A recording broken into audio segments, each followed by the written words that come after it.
I do think there is a difference between girls and boys. I think, a lot of my girls in preparation going home for Pesach, I said to them, I want you to make a list of specific core values that you have. And I want you to make a list of like things being adam lamakom that you value, and being adam lachavero that you value, and being adam la'atzmi that you value. And those are things that you're going to live. When you go home, that's going to be your like blueprint of how you're going to be successful. And I think that when you have that and you don't compromise on that, that allows you to be successful. But you're not going to look the same when you land, in America fresh off the boat, and 3 years down the line and 5 years down the line, because things are going to happen and you're going to evolve and change. But if you keep those values the same, then that you're staying a mystic with who you are. Welcome back, everybody, to another amazing episode of the Be Ian podcast. So I just spent the past hour and a half or so with Rabbi and Rebbetzin Rich. The topic we discussed today is what happens after you get off the plane from yeshiva and seminary. This is a struggle that every single person goes through in their own unique way, and they gave so many practical tips and pieces of advice for anybody who's listening to this at whatever stage you are in life, and I thoroughly enjoyed being the one that was actually interviewing them. So without further ado, it's time to jump right into my episode with Rabbi and Rebbetzin Rich. Welcome to the Israel Gap Year Be'in podcast. I'm your host, Avi Proctor, and in each episode we get Be'in in depth into the remarkable lives of individuals in Israel who dedicate themselves to inspiring the next generation of Klal Yisrael.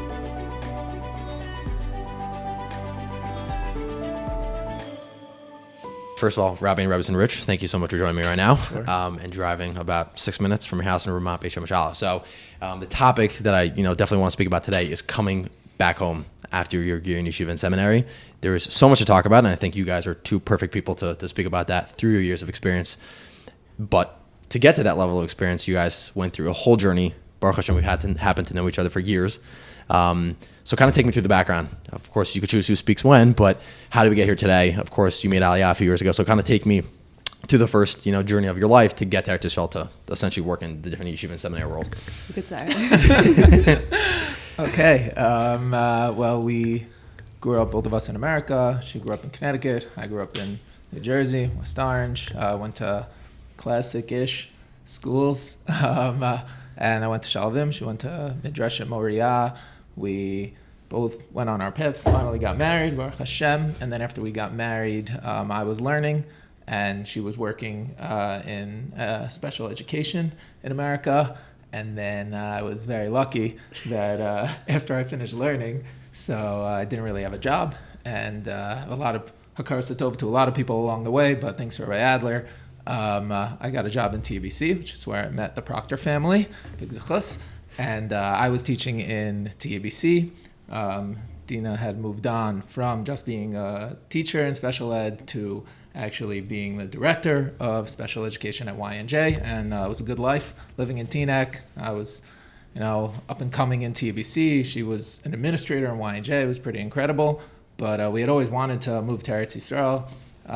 So we were always looking for opportunities, and then Baruch Hashem, an opportunity came our way. Again, hakaras tov to Rabbi Schneider for getting me the job in Torah Shraga, which allowed us to be able to make Aliyah. And so then I was teaching in Shraga. I taught in Shraga for 6 years. Now I'm in Shalavim. My incredible wife was able to pivot entirely to leave special education and start fresh in seminary, first in Tiferet and now in Aish. And so that's really how we ended up here professionally.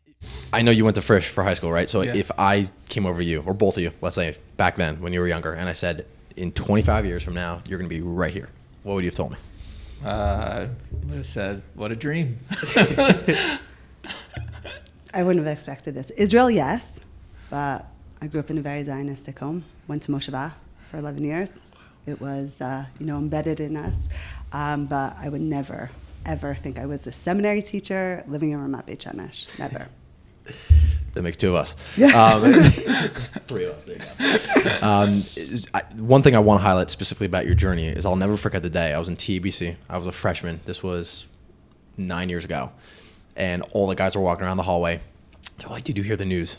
Rabbi Rich is making Aliyah. And I'm like, what? And I just saw you. I'm like, Rabbi, you're moving to Israel? And you're like, mm-hmm.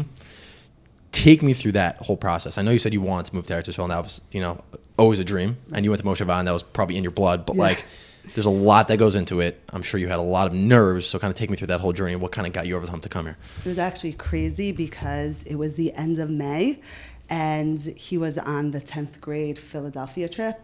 And he called me and was like, I was pregnant.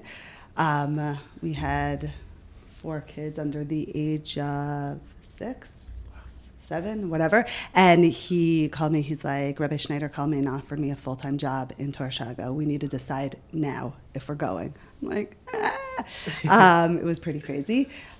So he came home and we met Rav Newberger, actually tremendous tzaddik, and guided us tremendously throughout that time. He came to our house at like 11 o'clock at night and stayed for many hours going through all our cheshbonos.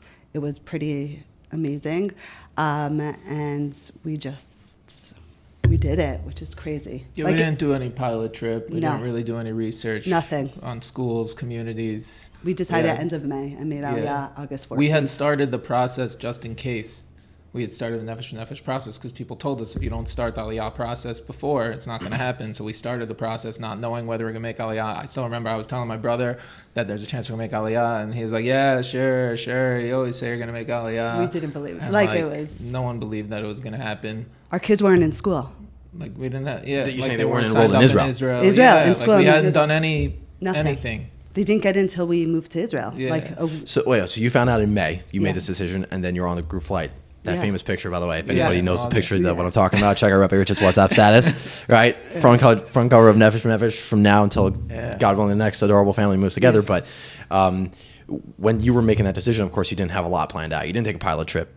So did you face a lot of like, of course, you said your brother was like, sure, shkoyach, you moved to Eretz Yisrael, but like, what was the opinion, I guess you could say, of your friends, your family in the area when you decided to make that call?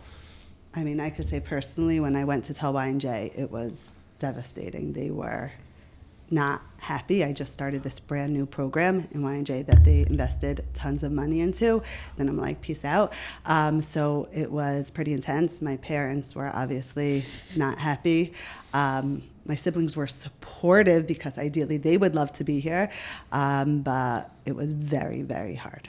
It was not like, yes, we're so proud of you. It's Yeah, like, a lot of are you people thought serious? we were crazy because Yeah, we didn't totally. really have anything planned out. And we really, the way we made most of our decisions was, I knew one person who lived, we always used to joke, there's only 2 places that we would live, Passaic or Ramat Beit Shemesh in the world. Right. So then it became Ramat Beit Shemesh. You were living in Teaneck though before. Yeah, you did but that wasn't We the were long-term moving. We plan. were moving that gonna summer. move. Yeah. Our plan was to Well, move that people didn't summer. believe that either. Right. But so then when we were looking at Ramat Beit Shemesh, we didn't know where to move. I knew, 1 or 2 people here. She knew 1 or 2 people here. I asked them, where do you live? And then I had another friend who was making Aliyah at the same time. And he's like, where are you looking? I was like, I don't know. He's like, we're looking in the Noam Sneer Zavitan area. I was like, okay, yeah, we're looking in the Noam Sneer Zavitan area. I was like, where do you want to send our kids to school? They're like, well, we know these 3 people. And like, I feel like, hashkafa-wise, we probably fit somewhere here. So we just sent our kids to the schools that they sent to. And That was thank it. God it worked out. It was pretty crazy. Yes, you didn't have a plan, right? And Right. for most people, when it comes to making a decision of moving to Eretz Yisrael, it's like you probably should have some form of a plan. Yeah. However, when it comes to making a decision this drastic in your life, do you think there's a value to having kind of the system that you did it in? For me personally, we're very different. For me personally, it was probably the only way that I could do it, like spontaneously. Like I remember sitting with Rav Newberger. Like we had 3 things. My first thing was like, what if my daughter gets lice? How am I going to be able to function in Israel? He's like, they have like stuff you put in the hair. But like, I remember it was like very, like we couldn't think broadly because it was so quick. It wasn't like, are my kids going to be successful here? What am I going to do with professionally? It was more like, okay, family, job, lice. And then he's like, all these are great. Like, well, you'll figure it out. And that was it. Yeah, I wouldn't He's much recommend more it. logical. I wouldn't recommend it to other people to do it this way. The only thing that I say, and I remember saying it to you, is that if we knew everything that we know now and experienced Yes. it, then I don't think we would have been able to For sure. make Aliyah. So like, it's good that we just did it of like, okay, we want to, we have our jobs and that was the most important thing, and everything else, we'll make it work. Right. So I don't think I would recommend it to other people. I always tell guys that, the definition of a good decision isn't based off of the outcome. It's based off of what went into it. So, I think the outcome worked out really, really well for us. God. I'll just be thankful. It worked out really well. I feel like a lot of people, by the way, when they make Aliyah, have either a crazy story of something that happened where like, oh my God, I cannot believe we just picked up our life. Do you happen to have one of those stories or some humps that you had to get over or bumps throughout the road to get? I'm sure you had a lot, but like anything in particular? I wouldn't say that first year we were here was the best year of our life. It was definitely extremely challenging. Extremely challenging. Our neighbor, Yermi Gold, his father's, Rabbi Shalom Gold, there's a book about it that he wrote. And he writes that after he made Aliyah, he didn't have, he came in with a job and an apartment, and then they got here, and the job fell through, and the apartment fell through. His kids were all in therapy, and he's sitting there thinking, like, I have nothing right now. How did this happen? He's like, and little did I know that, like, everything was about to turn around. So when I went to be Menachem Ava by Yermi, I told him, I was like, look, our first year wasn't as bad as your father's, but it was it was close. I still remember Pesach times. You remember? We're all sitting around. I don't remember when it was. And our now 14-year-old daughter was like, I go to the bathroom every single day and I cry. I hate it so much. And our son was like, I come home and I cry every single day. We're like, what are we doing to our children? But now if you see them, I mean, they're... Baruch, for those who are listening to this that have met your children, they are awesome and amazing. Shout out Nachi and everybody. I have to say Nachi because you probably won't watch this one. But I have to actually touch on that topic specifically because when, you said when you were making the decision, it wasn't like such a cheshbon of like, are my children going to go to this school, that school? Are they going to go off the derech or not? But like that is a big conversation when it comes to moving to Israel. People oftentimes tell you like, oh, what are you going to do about raising your children in the system? So now that you've done it, at least for the years that you have, like yeah, it was hard in the beginning, but how did you overcome that? Of like when your child comes home and like they're crying to you, like what keeps you going instead of saying like, oh, we'll move back to America and it'll be easier? Oh, it was hard, but I give all the credit to my husband. No, we just kept on saying over and over again that we're doing what a Kadosh Baruch Hu wants. We really believe that we're doing what Kadosh Baruch Hu wants, and somehow it will work out. And like, a lot of times we're very good at giving other people advice. It's really easy to give other people advice, and sometimes you need to be able to look at the advice that you give other people and give it to yourself. And if that's what we say, that we trust the Kadosh Baruch Hu, that if everything you're doing is because you think that's what he wants, then somehow it'll work out in the end. So. Right. So I'm much more emotional, so it was much harder for me, but it was because of him keep saying that I think we were really able to get through it.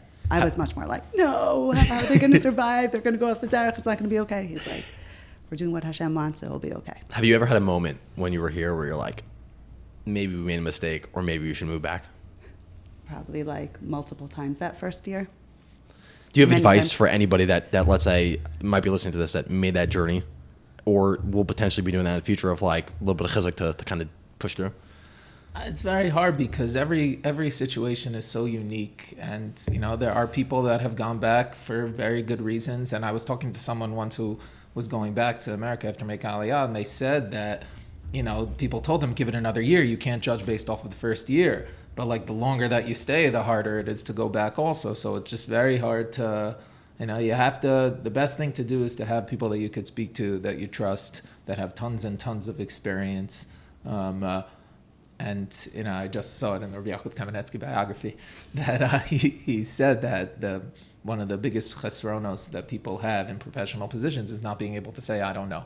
And you have to find the people that are knowledgeable enough to be able to say, like, this is the situation that we find ourselves in, and I need advice. In terms of looking back at your journey of finally moving here and getting settled and Baruch Hashem being established here, do you have specific things that you're like, that is the fruits of my labor? Like, that is why we did it. That's why we're here. And Baruch Hashem. Our children. Yeah. Our children.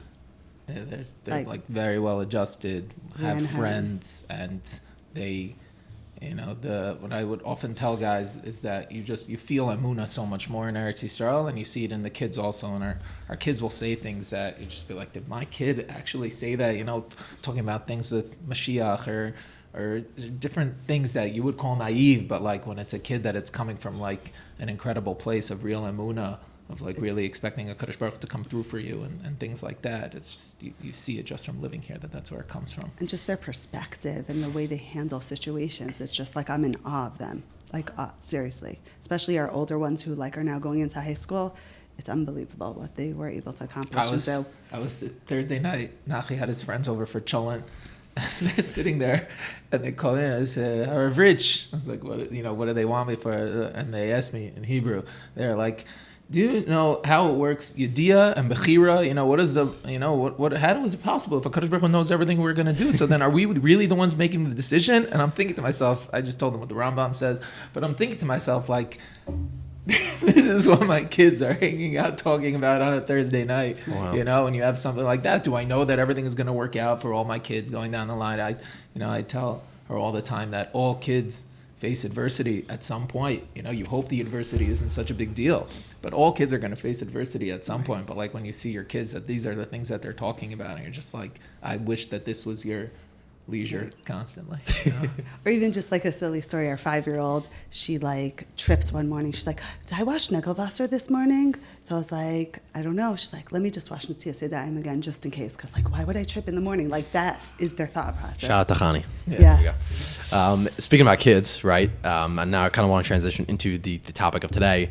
You guys have other people's kids in your hands for 10 months a year, if not more, if they come back for more than that time. What we're talking about today is when people come off the plane after that, impactful year or two in Eretz Yisrael. So starting off, the first question I have for you guys are, from doing this for the years that you have and keeping the kesher with so many people, and I know you're awesome at that, by the way. What are some obstacles that you see students face from a girl's perspective and a guy's perspective of like once they get off the plane after this crazy inspiring year, however they took it? The major obstacles that they face a lot of times are they're coming from a specific situation that they've been comfortable with, and now going into a new situation is difficult. Transition is difficult for all people. Change is difficult for everyone. So anytime you're transitioning into a new situation, it's going to be difficult, and being able to adjust to new situations a lot of times, being around different people makes things more difficult. Sometimes you feel like you're able to do certain things just because of the situation you found yourself in. Now you lose that situation. It's like, oh my gosh, what do I do now? What am I going to do? And the difficulty that most people have in life is that when things start not going well for them, so then it snowballs, and then they start feeling like, oh my gosh, is anything that I had, was it real anyway? And I was talking to a guy who, was learning really well the Holzman, it's keeping up with everything, and he gets back, and something that he'd been working on so hard went wrong once, and he's like, I just feel like everything I did was for nothing. I was like, I just told you before you left, don't say that if things go wrong, then everything I did was for nothing. But it's just the way, we start playing mental games with ourselves, and that causes a lot of difficulties to be able to stop that snowball effect. I think for girls, it's a lot harder because you're in the SEM bubble, which is amazing and beautiful. I don't think it's negative at all, but I think once you go home, you go back to college. A boy has yeshiva, he has a Rebbe, and then a girl goes home and they're like, what do I do now? I think it's very challenging, and I think ways to set yourself up for success, and I tell my girls this all the time, is that it's crucial to find a mentor. It's something that I think helped me when I went back to SEM be able to succeed in being able to stay from. I got married when I was older, and it's not easy. A lot of girls start to lose their religiousness and religiosity, I know, whatever. And this mentor, I had 2 of them, but one of them, Rebbetzin Dena Rich, she really was there to support me and guide me, and I think it's crucial for girls to have someone, and it's someone, like my husband said, like before he mentioned with Rav Yaakov Kamenetsky, Sefer, that it's someone that is able to be there, not tell you what to do, not think they know everything, be able to be willing to say I don't know, but someone who cares for you and will be able to be a listening ear and to be able to build you when you can. I think also it's important to try to set up a schedule for yourself, whether it be doing chesed, going to shir, whatever, is some sort of something to stay rooted in it. Because once you're in college, it's like, even if you're in Sterner Torah and there's Judaic subjects, it's not the same. It's college. Speaking about what's not the same, and I think this is something that is unique to everybody's situation, because some people come from a family that, wasn't religiously makpid on this or was very religious about this, right? So, I think a large majority of people that are listening to this that went to yeshiva and seminary at some point that came back probably had those siblings that, weren't necessarily on the same level as they were because they didn't yet have that year. And then you come back off the plane, whether you're a guy or girl, and you had this crazy 10 months. You're like, God is everything, that this is my life. So what have you seen are some struggles that people have had, and how could people, solve that when it comes to their family of dealing with, those interpersonal relationships? I think one of the difficulties that guys face is that they're not able to see that exact point, that those people aren't where you are right now. And you a lot of times will think like, oh, I need to save them. I need to try and bring them in. I need to show them. If I show them the light that I saw, then, they'll be able to be like this. But, that's not the way that it works. And guys need to go home knowing that it's not your job to, get these people to be from. I have a Talmud he wanted to start going to Minyan when he got home. And his father would drive him to Minyan, drop him off, and then come back and pick him up after Minyan. And Talmud was so upset. He was like, why can't my father just come into Minyan? I was like, it's not your job to get him to come into Minyan. And does it work out every time? No, but this time it happened to work out that over time the father ended up starting to come to Minyan. But that's not the point. The point is that, it's not your role to get them to be pulled in and to improve in their observance. And a lot of times guys have to realize the Hakar Satov that they need to have to their parents of, how incredible it is that they gave them this opportunity. We don't realize when we're younger, the financial responsibilities that go along with raising a family, which is extremely difficult. And the fact that they put out all this money and that they send you away for the year is an incredible thing. And we need, to try and tell them to have as much Hakar Satov as possible for that which they did. And sometimes that comes along, with not being able to be as makbid on things as you want to. And, a lot of times we'll say to them, when you have your own family, so then you'll do it this way as long as you're in their house. So then, and again, there's different specifics of what's okay and what's not. But to be able to come to that realization is really important, to have that Hakar Satov and realize that when you have your family, so then you'll do things your way. Right. I say the same thing. I always say to my girls, like, you do you. You're not here to be anyone's mashgiach. I said, and sometimes by you acting in a certain way, people will follow. And my biggest thing to my students, I always tell them, are midos, midos, midos, midos. If you show the midos, that's what they're going to focus on. They're not going to focus on if you wake up at 7 a.m. to daven a 3-hour shachris. They're going to focus on your midos, and then they'll start to notice the other things you do, and hopefully by example, they'll follow. But we're not here to be anyone's mashgiach or tell anyone what to do. And I say that I agree with my husband completely. We need to have tremendous hakar tov to our parents. We are a certain way. They raised us for the first 18, 19 years of our life. For us to come home and be like, no, and start being judgmental, I think that's not what Hashem wants, and that's not our goal. I think it's for us to be able to see that and respect that. And we focus on our own process. Our own process and our own journey. He hates that. We focus on our own process and our own journey, and just be as emes and real as possible. And sometimes it's hard. I know for girls now, after Pesach, when girls went home for Pesach, it was like, oh, it was so hard, and my mom this, and she looked at my clothes, and she was like, why am I not doing this? And I was like, midos, midos, midos, midos. That's the thing that's going to be able to get your parents to be able to look at you in a different way, and have a new respect for you, and hopefully be able to bridge the gap. This is a scary story of a guy who we warned him before he went home, don't say anything, don't say anything, don't say anything. And then he told his parents when he got home that he needed to tovel all the dishes. And they wouldn't let him come back Shana Bet because of that. And it was like, we told you not to say anything. And, you need to do it with chachma. Everything needs to be done with chachma, and realizing that this isn't your life. Life is a marathon, and you'll have plenty of time to do things the way that you want to at some point. And I have, on the flip side, a student who came home last year, and her parents saw how real she was and how genuine and authentic it was, and they really respected her. And slowly over time, she explained to them about the concept of toveling the dishes, and her mother's like, go for it, you could do it, because it was done in an appropriate way, in a process where they learn to trust each other. I think trust is also a very big deal. No one ever wants to feel threatened. And when you come home and start telling everyone what they're doing wrong, it eliminates that trust. Once you're able to build that trust and mutual respect, then I think things are able to be accomplished. I actually want to throw an inverse to that question, because I really like those stories and answers. And by the way, podcasts are meant for stories, so if you have more, keep throwing them in there. But, a lot of us probably have had siblings that are those that come off the plane and they're fresh off the boat. So for us that are on that side of things, that let's say even somebody who's post-Israel that maybe got less religious, or somebody that's pre-Israel, or even a parent that's listening to this that now has a child that comes off the boat, they're fresh off the boat, they're super inspired, and they are that child that maybe violates what you said of don't say something, and they do. How do you handle a kid that comes fresh off the boat? Yeah, ideally you realize that with most people, whenever they're on a high of some sort, it's something that, comes down to a balance at some point, and just realize that their intensity that they have right now is probably not going to last. Usually, sometimes it does, but usually that intensity doesn't last, and realize that, they have this excitement that they just don't know how to express. And they need to learn, like I said before, about themselves. For them to be able to adjust to their new surroundings is going to take them time. And, you give them time in the hopes that they'll be able to figure out that adjustment and be able to realize what this person's real goals are in what they're doing, which is very hard to do because we usually aren't good at being patient and giving people time to adjust. And, we're usually very quick to, once a person makes a comment, we just jump at it right away. Right. And like I started with, it's really easy to give advice to other people. It's much harder to actually act on that advice. So the easy advice to give is always, give people time to adjust, and then they'll be able to figure it out.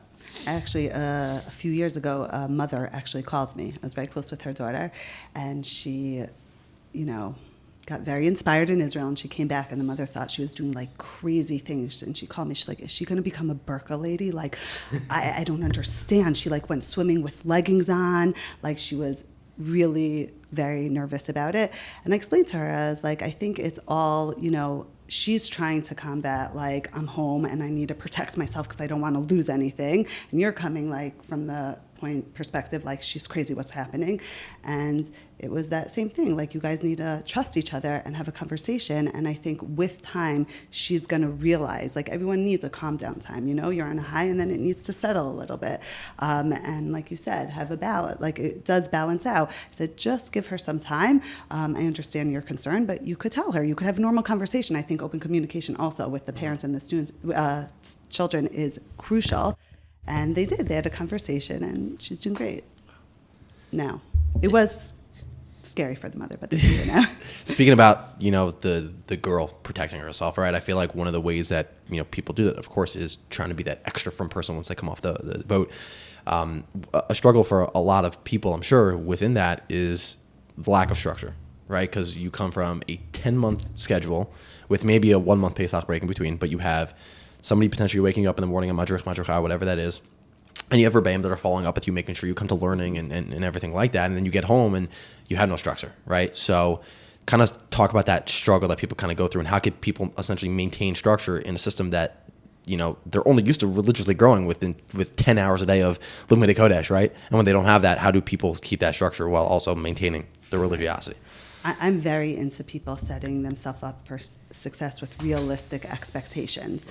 People are like, I'm going to come home, I'm going to finish a sefer a month, I'm going to say sefer Tehillim every single day, I'm davening Shachris Mincha Marav. Like, it's not realistic. And then once you don't succeed in that, then you feel bad about yourself, and then you're like, okay, fine, this, you start to revert back to your old ways. I'm very into setting yourself up for realistic expectations and ways to be successful. And I think for a girl in particular, it's whether it's committing to chavrusa even just once a week, something to keep you grounded, saying I'm going to daven shachris and mincha, putting reminders on your phone, or saying certain times, like mincha gedola, I'm going to daven every day. So I know that I remember to say it.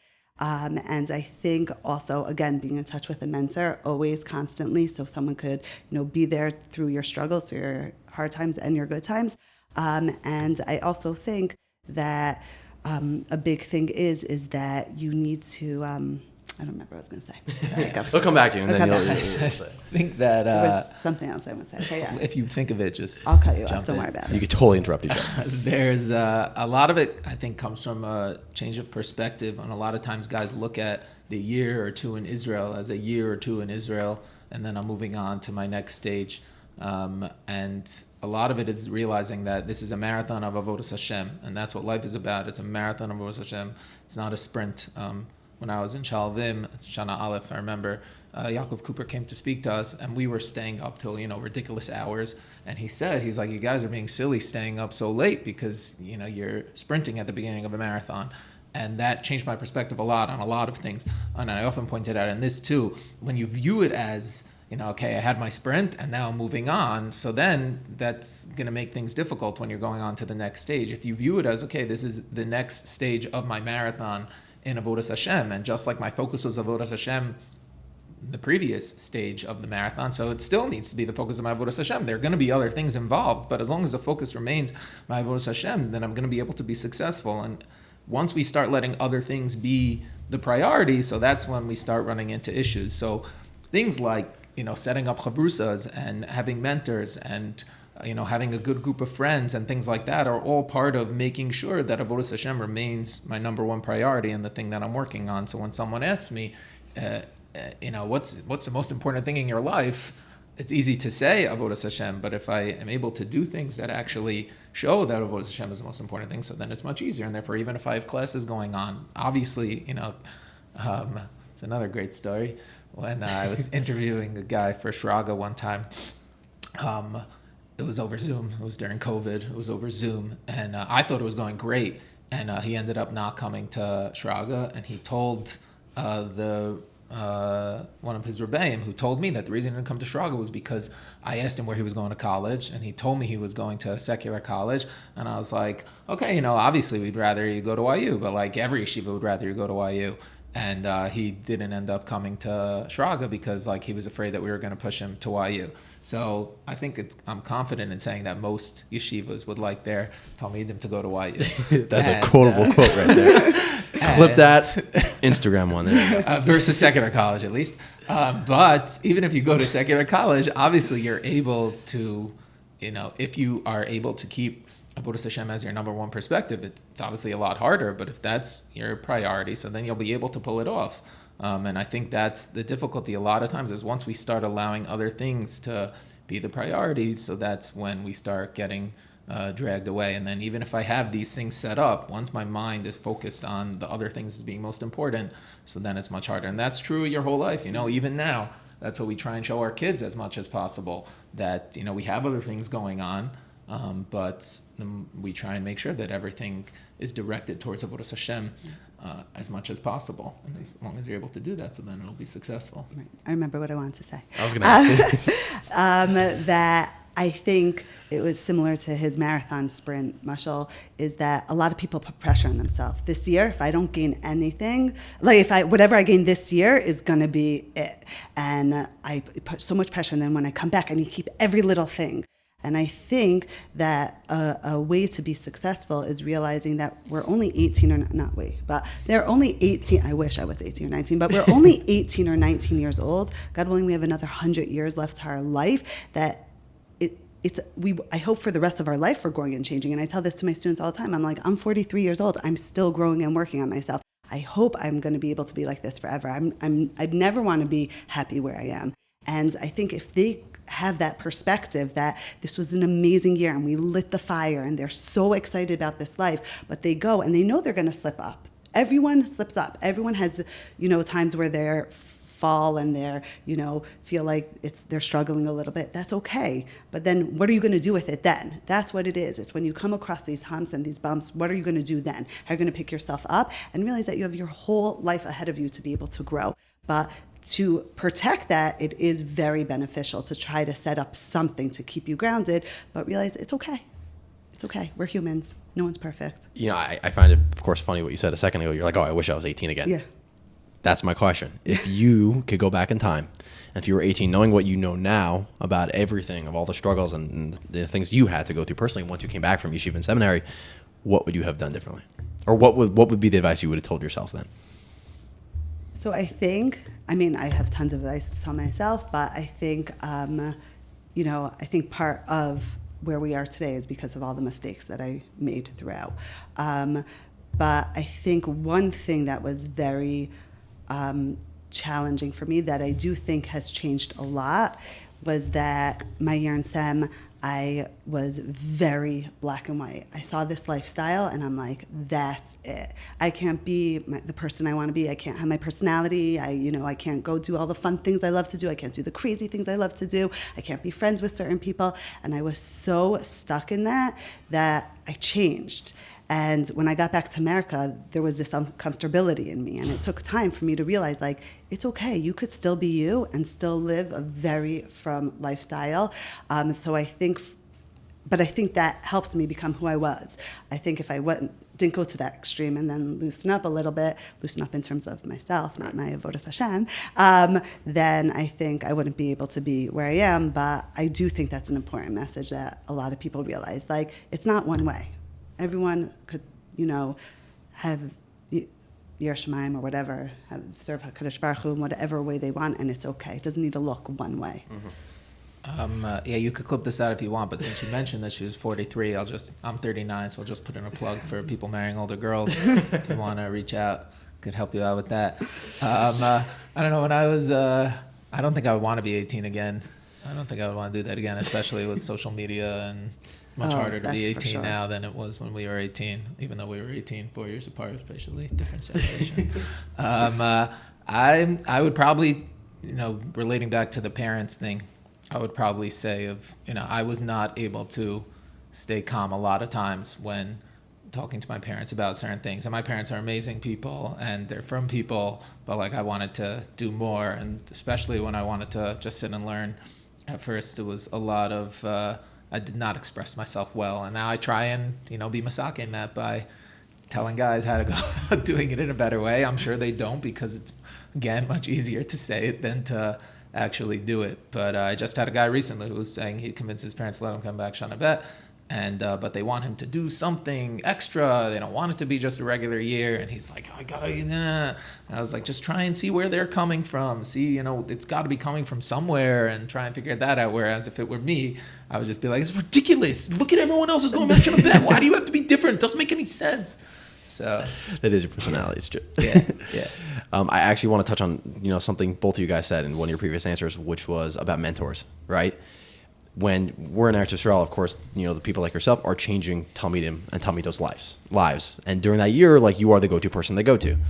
But then when they get back, off the plane, you have a new crop of students, you're busy, you have, kids, you have a family of life. And with the time difference and everything like that, and you might not see the student as often, how important is it for somebody to now call a mentor wherever they're living in the world, more so than, of course, you keep that connection with your teacher in Israel to change your life, but how important is a mentor where they currently live? I personally think it's very important. I tell my girls all the time, you need to find someone in America. They're like, no. But I think it's very important, like you said, the time difference. Let's say someone's dating and they have a huge, issue going on. To wait 12 hours for an answer, it's just, right. It's not good. Listen, your teacher and your Rebbe in Israel are always going to be something special to you, and something that you could always go back to for huge issues. But I think it's important to find someone in America. I really, really do. I think that one of the problems that exists is that guys aren't so quick to go to their mentor. So, and I've had multiple times where I've texted a guy just to check in, and then he'll, respond with some big issue that he, really should have brought up to someone. So even if they have a mentor or someone that they're connected to, they have to train themselves to be able to speak up more often and, reach out to people. And sometimes, there's a balance to be had, because sometimes people get annoying, obviously, and they start reaching out about every little thing. You don't want that to happen. But, it's very important to realize when there are things that you don't know how to handle yourself, to be able to speak to someone about it. And for sure, being able to move on to the next stage is extremely important. Someone told me that once, they said that if they get invited in to be Masader Kedushin for a Talmud, that means that they failed at passing their Talmud on to the next stage. Wow. So, that's what they said, and they could be right, they could be wrong, but it definitely. Do you agree or disagree? Yesh v'yesh, there's definitely different instances. Sometimes it's just a special place in your heart for your Rebbe, even though you moved on to another Rebbe that you speak to often. But nevertheless, there's a special place in your heart or something of that nature. Depending on where you are, sometimes, the Rebbeim in the places where you are aren't necessarily, there's another person who likes to say that places like Traga and other yeshivas like that, don't set their guys up for success, because we are so on top of them when they're in yeshiva, and then they go on to a next stage, and you don't have that anymore, and you have to be able to transition to what that means. Seeking out a mentor is much harder than having someone come to you and be like, I am here for you. I want to be your Rebbe, So we have to train our guys to understand what that means, to seek out a mentor and be able to set that up. The person that I spoke to wasn't because they came to me. I created my mentor by going over to him over and over and over again. So, you have to be able to do that. And I think it's a lot harder for girls. I'm making it sound so easy, go find your mentor in America. It's much harder because it's not as accessible. And where do you find it? In yeshiva, you have your Rebbe, or you have one of the older guys in the base medrash. And for girls, it's much harder, and it takes a lot of effort. And I was lucky and I was annoying enough that I was able to find someone, but it takes a lot of effort. So, but I agree with my husband. I do think there is the balance. You know, your teacher in seminary went through something, or yeshiva, went through something very big with you and life-changing with you. So there's something that they'll understand that other people won't, but it is always good to have someone local. And we think it's important also because we've discussed this countless times, and my wife always tells it to girls with shidduchim, with themselves and with their guys, to make sure that the guy has someone that he goes to for advice. But it's true the rest of your life, you know, having someone that you could speak to. It's not just about halachic shilas, but, you know, someone that you could speak to, because things come up for the rest of your life. And I always speak about Rabbi David. You know, you just had him on, you know, shout out Rabbi David. You know, he's plenty, you know, he's up there in age, you know, I may have asked him, but he tells me all the time that he has, you know, he speaks to Rebbetzin about, you know, when he has big issues, you know, if they were to come offer him a job right now somewhere else, he would speak to Rebbetzin about it to see if I'm Rav Shechter, to see if it's right. So, you know, it's something that's very important to have a mentor when you get back from yeshiva, but it's important to have your whole life someone that you're able to speak to. You know, a lot of what we're talking about is, of course, you know, finding those mentors, and once you get off the plane for yeshiva and seminary. And I think that there's definitely students that are in the boat that don't have the ability to go back Shana Bet, whether it's a family thing or they just don't necessarily even want to go back, or whatever the reason may be. So for somebody that, let's say, only goes to Israel for 1 year, but might get off that plane and feel like, you know what, I didn't fully accomplish everything that I wanted to, but I know I'm not going back for a second year, whether they're going to YU, secular college, wherever that may be. What would your advice be to those people about how they could now? I could answer because I didn't go Shana Bet, and I actually am involved in the Shana Bet program in Aish.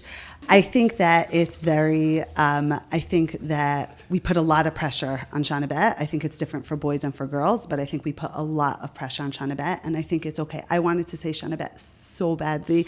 I remember Vicky Berg last ran the school in those days. She called my parents and said I could come for free, and they would like pay for my plane ticket or something like crazy like that. And my parents are like, no way, she's going to flip out and become Haredi, and that's it. Well, shout out to Rebetzin's parents who won. Yeah, exactly. So no way is she going to do that. And I tell my girls all the time, and it, you know, since I'm involved in the Shana Bet program in Aish, that I say to them all the time, Shana Bet is amazing. It will be wonderful if you could like solidify it, but if you can't, again, it's the same thing we said before. Your journey is just beginning. So like you take what you have and you could find stuff there and you could continue to grow and build there. Yes, it's a challenge, but it's sometimes when you need to put a lot of work into something, it makes it even more authentic and real. So I think it's okay, and I think that, you know, it's definitely not simple, but it's doable and it's okay.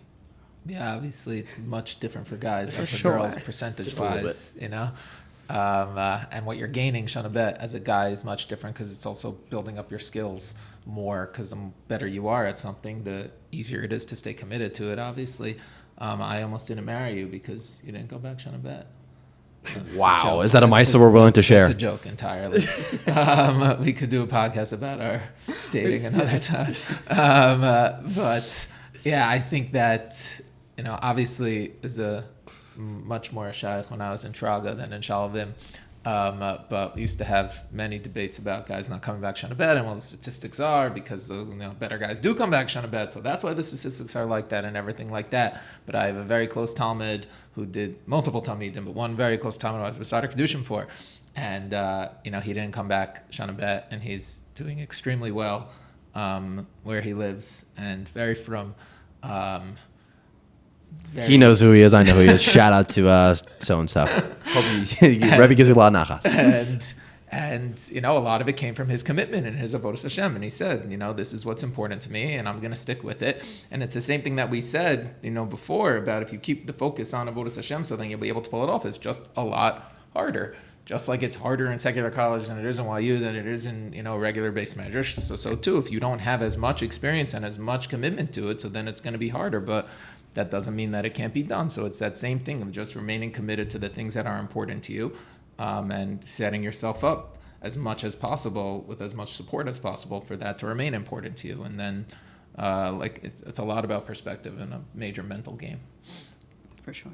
And I couldn't agree more, by the way, about there are certain guys that, and girls also, by the way, that go to Israel for that 1 year and Baruch Hashem do amazing things. And, you know, another angle, I guess you could say, of, you know, coming back, of course, is the interpersonal relationships that you have, not only with your family, as we spoke about before, but more your chaverim and chaverot in that regard, where you had, let's say, your core group of friends back from high school. You went to Israel.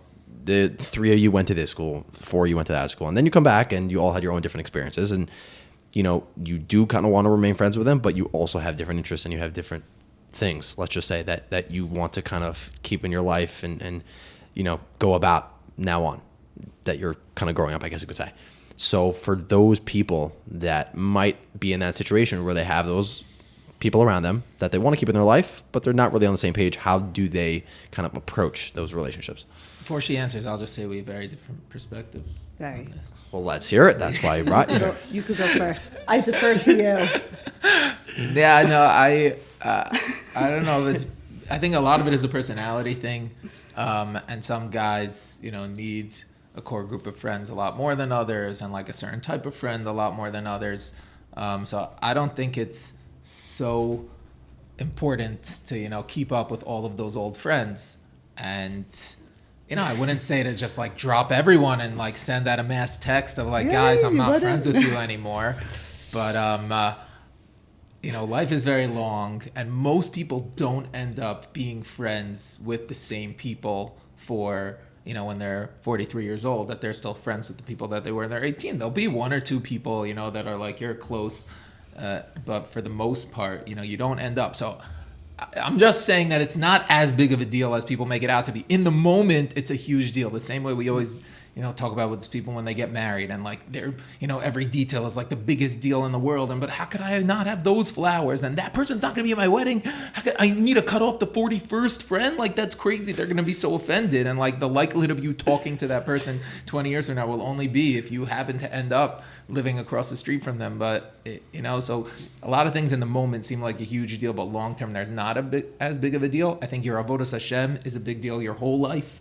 The group of friends of like, I was friends, how can I not stay friends with them? Come on. They're my good friends. They were your good friends because that's the way that you were and the way that they were. But like, they don't necessarily have to remain your good friends forever. That's my perspective on it, that not everyone agrees with. No, he does have a point. In the moment, it feels like a really, really big deal, but in the long run, it's not. As you can see, my husband's extremely logical, and he thinks very logically.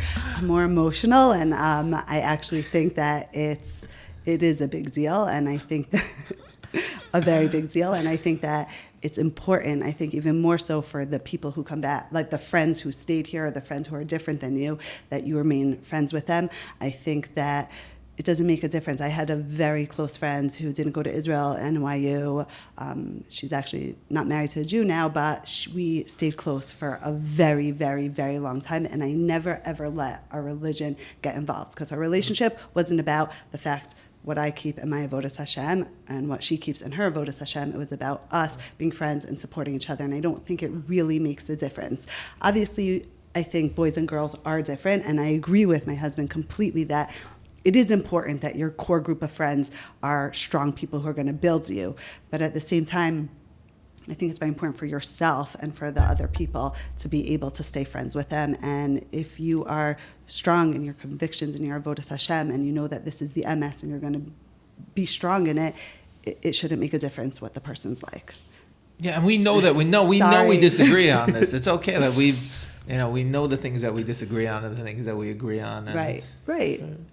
I just think that when you have that mindset of going in and like, now I'm a certain way, everyone else who's not like me, that's it. I think it's scary and dangerous. And I think it's the same thing with the families. Like I think your parents would, or your family members coming home and seeing you dropping all these friends you were friends with. It's like, what? Like, you don't think that's necessarily so healthy. I think the main thing is being healthy and balanced and being logical, and we're humans. We're not going to change our human nature. And if we love hanging out with someone and going for ice cream with someone, but they're not Shomer Shabbos, it's okay. Sorry. It's okay for us to disagree. But yeah, I was going to say, I think what's also special that people could see within an episode of, a husband and wife working together is that you could still disagree on something. Another thing I want to get your opinion on is, all encompassing of everything, right? When somebody comes back to America or Canada, wherever they live after their year in Israel, what does a successfully adjusted person look like to you? Okay. I defer to you. Thanks. Again, there's so many different variables, and it's a lot of questions where they are, where they've gone on to, whether it be, yeshiva versus YU versus a regular college or a secular college or anything like that. So I think I would go back to the same things that I've said before of, a well-adjusted person is someone that's able to still remain with those same priorities, but understand that new surroundings call for different ways of applying those priorities. When I had a job interview for getting that job in Shraga, they asked me the question. They asked me, what would you consider a successful product of Torah Shraga? So obviously I made a joke of, black and white. But I said someone who is committed to being Eved Hashem and makes all of their decisions based off of what HaKadosh Baruch Hu wants. And I think that's everyone's goal. And it's realizing the way that you apply that in different situations is really what's unique about each person. And, you'll have different people that come out different ways, but their goal is to be the best Eved Hashem that they could be. And that's what a successfully adjusted person is, someone who realizes that I was an Eved Hashem there, and now an Eved Hashem here. And what it means to be an Eved Hashem here is different what it means to be an Eved Hashem there. As Rav Shechter calls that modern orthodoxy, is taking the same Shulchan Aruch and I'm realizing that, well, this sif applies here, and then in this time, this sif applies here. So to be able to do that with your life is, what allows you to be successful. It's just the problem is that there's so much that gets clogged up in our heads that we're no longer able to have that as our priority. Right. So I think that every person needs to have certain core values, and that you never, ever, ever, test those. Nope, that's not the word I want to look for. Compromise things. That you have specific core values and you never, ever, ever compromise on them. I think that you're always growing and you're always developing and working on yourself. But a well-adjusted person is someone who knows their values, and no matter what situation they're in, they're going to be able to live their life in a healthy way. I think that's. It's like very girlish, but I do think there is a difference between girls and boys. I think, a lot of my girls in preparation going home for Pesach, I said to them, I want you to make a list of specific core values that you have. And I want you to make a list of like things being adam lamakom that you value, and being adam lachavero that you value, and being adam la'atzmi that you value. And those are things that you're going to live. When you go home, that's going to be your like blueprint of how you're going to be successful. And I think that when you have that and you don't compromise on that, that allows you to be successful. But you're not going to look the same when you land, in America fresh off the boat, and 3 years down the line and 5 years down the line, because things are going to happen and you're going to evolve and change. But if you keep those values the same, then that you're staying a mystic with who you are. Now, I'll add that obviously a person has to know that they're going to make mistakes and things aren't going to go the way that they want multiple times, and things are going to come up. And, a well-adjusted person in life in general realizes that adversity happens, and being able to realize that doesn't necessarily throw me off my path. It just, I need to figure out how to deal with this. And, the countless times that guys have said, I can't believe this happened to me. I can't believe it happened to me. Those kinds of things. Yes, it's true. It really stinks that happened, but that doesn't necessarily mean that things can't work out. A guy was telling me that, he's very concerned that he applied for a job, and he's very concerned that if he doesn't get the job, he's going to be really upset at HaKadosh Baruch Hu, and, not going to be able to daven as well and things like that. I was like, that's natural. I understand that, but, that's not the way life works. We don't always get everything that we want, and the understanding that this is, again, a marathon, and as long as we continue to do the things that we know we should be doing, then, it'll work out in the end some way, somehow. Sure. I think for me personally also, like, I live by this and I tell my girls this. I expected to get married right away. It obviously took some time because you need to graduate high school, go to Israel, go to college. But I think that, for me, what kept me strong, I saw a lot of my friends who didn't get married right away change religiously, was that I had these core values, and I had, like I said, my mentor guiding me, and I lived by them. And I did, instead of using that experience of like, okay, so maybe I shouldn't marry someone who's sitting and learning, or maybe I shouldn't marry someone religious. It would be so much easier if I just go to the West Side and marry any guy, was the fact that, I knew this was important to me, and I used the experience to build me and strengthen me rather than push me down. Wow. I think a lot of people are going to resonate with a bunch of things you just said. So I actually want to end off with one final message to both of you guys, is that for anybody that's listening to this, or for anybody that you would come across in the future, if you had one message in a bottle that was like, take this with you wherever you go for the rest of your life and keep this with you, what would that be? I need to formulate it. Okay, it would really be exactly what I've been saying up until now. I have certain lines that, my Talmidim say, like, oh, that's such a Rich line, that's such a Rich line. And that's really what much of it is about, is understanding that life is a marathon and things are going to come up along the way. And you just need to understand that you're in this really long marathon. And a lot of stuff happens in a long marathon. And that's okay, because you're still working to get to that end result. And you don't know what the end result is. It's like, if you would have asked me when I came back from Shalavim if I would end up like this, of course not. And when guys even in Shalavim now ask me, like, oh, how did Rebbe end up like that? And it's never like, oh, well, I left Shalavim like this. It didn't happen. It's a transition. It's a transformation that happens throughout your life. And that understanding that life is a marathon, and if you keep your eye on the prize, so then you'll be successful in the end, is something that's very, very, very hard to think about, because we're always so focused in the moment and everything seems like a huge deal in the moment, no matter what it is. But understanding that, we're in that marathon, as it relates to the famous introduction of the Sil Sesharim of, you're going through the corn maze and, you have that person on top who's trying to guide you and you're like, no, I'm going to do it myself. So that's just silly. And the understanding that, we use our mentors to be able to get to the end of the marathon, and that will allow us to be successful wherever it is that we're heading.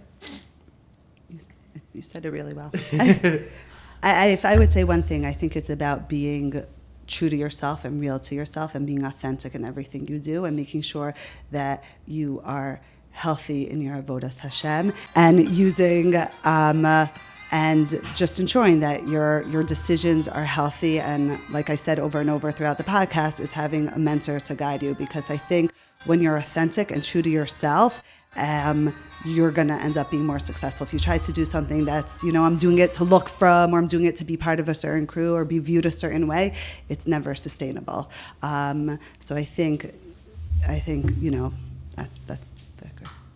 Anything else you want to add? I don't think so. I think that really gets the message across for the most part. I think this was a eye-opening podcast, at least for myself. I mean, it's been a while since I left for my time in Yeshiva, and just to get this chizuk again for myself was awesome, and I'm sure a lot of people really enjoy this. And just thank you again so much for coming to be a part of this. And I know this has been a long time in the making. Since I put out my first podcast, I came to you guys on Shabbos and we're like, when are we making this happen? And Baruch Hashem, we finally did. And just thank you so much for joining me. Thank you. All right, thank you. I hope you guys enjoyed listening and watching this amazing episode with the Riches. I would say one thing that I personally took out of this episode is that when you get off the plane from yeshiva and seminary, it's okay to go through your ups and downs, because you are a human being. There's also so many other things I took from this episode, and I hope you guys did as well. I really appreciate you guys watching. If you enjoyed this, feel free to give us a like on YouTube, a comment on YouTube, and just share it to another person that might also get chizuk from this episode. I really appreciate you guys watching and all the support. We'll see you guys in next week's episode.